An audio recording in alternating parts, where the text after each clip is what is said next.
تاریخ کا بھی مطالعہ کریں. ہمارے ساتھ ایک مسئلہ ہو گیا، یہ ایک شاید ڈیوائڈ کرنے کی ایک پالیسی چل پڑی کہ میرے جو فہم میں آیا ہے کہ یہ ساری چیزیں ایک دوسرے کو مضبوط کرنے کے لیے تھی. فقہ، تصوف، حدیث کا علم، تفسیر کا علم، یعنی جو جہاں بھی بیٹھا تھا وہ دین اسلام کی بنیادوں کو مضبوط کر رہا تھا وقت اور حالات کے تناظر میں. واقعہ کربلا جو ہوا، مسلمانوں کی جو سب سے بڑی ایک بنیادیں ہل کے رہ گئی کہ خلافت جب ملوکیت میں تبدیل ہوگی تو ہماری ریاست کا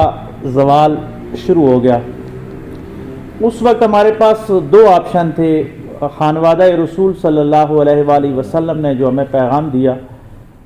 کہ جب امام زین العابدین واپس جاتے ہیں، وہ قافلہ جاتا ہے، تو یا تو وہ گوریلا وار امیوں کے خلاف شروع کر دیتے، اور یا یہ ہے کہ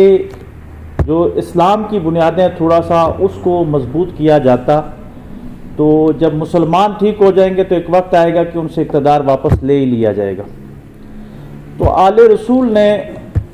اس پہ مختلف بحثیں ہیں، تاریخی روایت ہے، لیکن امام زین العابدین نے باقاعدہ جو گوشہ نشینی ایک قسم کی ہے اسلامی تاریخ میں، وہ امام زین العابدین سے شروع ہوتی ہے واقعہ کربلا کی بات. اور اس عظیم سید زادے نے امت پہ یہ احسان کیا کہ ان کی گوشہ نشینی سے جو نور پھوٹتا ہے وہ امام جعفر صادق رضی اللہ تعالیٰ عنہ کی صورت اور سیرت میں ہمیں نظر آتا ہے. جو تینوں ہمارے فقہی اسکول آف تھاٹ ہیں، حنفی، عملی، مالکی، شافی، یہ چاروں کے چاروں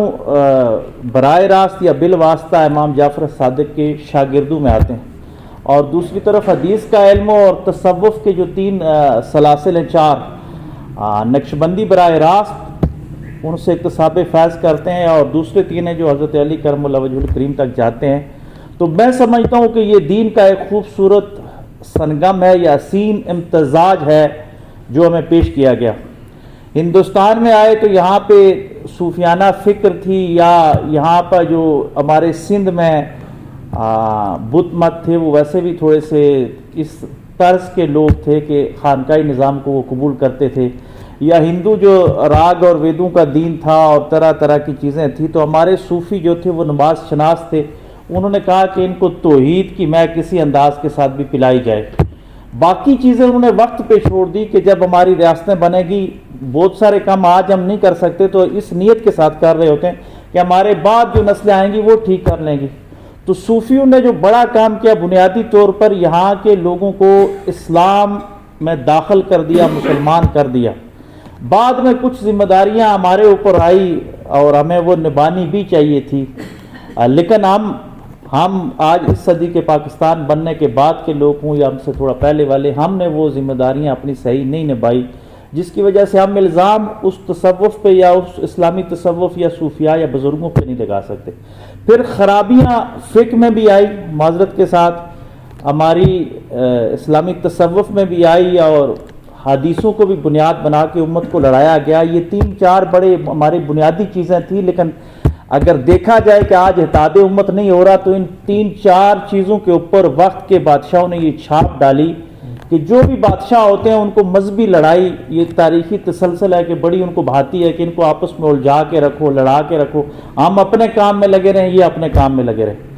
تو صوفیوں کو تو وہ قابو نہیں کر سکے، لیکن صوفیوں کی اولادوں کو انہوں نے قابو کر لیا. اور ان کو میں اکثر کہتا ہوں کہ جو پہلے والے صوفی تھے، جو اصل لوگ تھے، وہ اللہ کی طرف سے اللہ کے ولی تھے، اور کچھ بادشاہوں نے ولی بنائے ہیں. آج تک چلا آ رہا ہے کہ ہمارے بادشاہ سارے خانقاہوں پہ جاتے ہیں.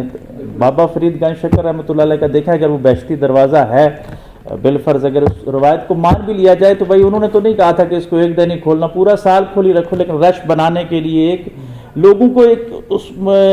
ذہنی الجھاؤ کے لیے کہ کوئی ہماری طرف نہ آئے، کوئی سود کے خلاف بات نہ کرے، کوئی اسلامی نظام کے خلاف طرف بات نہ کرے، ان کو ان چیزوں میں الجھا دو، کہیں جناب ثقافت کے نام پہ، کہیں مذہب کے نام پہ، کہیں دین کے نام پہ. تو میں سمجھتا ہوں بنیادی طور پہ تو یہ ساری چیزیں ٹھیک تھی. ہمیں اب کیا کرنا چاہیے کہ ہمیں امت کو جوڑنا چاہیے، اتحاد امت کی بات کرنی چاہیے، اور ہم میں سے ہر بندہ یہ سوچے کہ جس فیلڈ کے ساتھ میں ہوں یہ بھی اسلام کی خدمت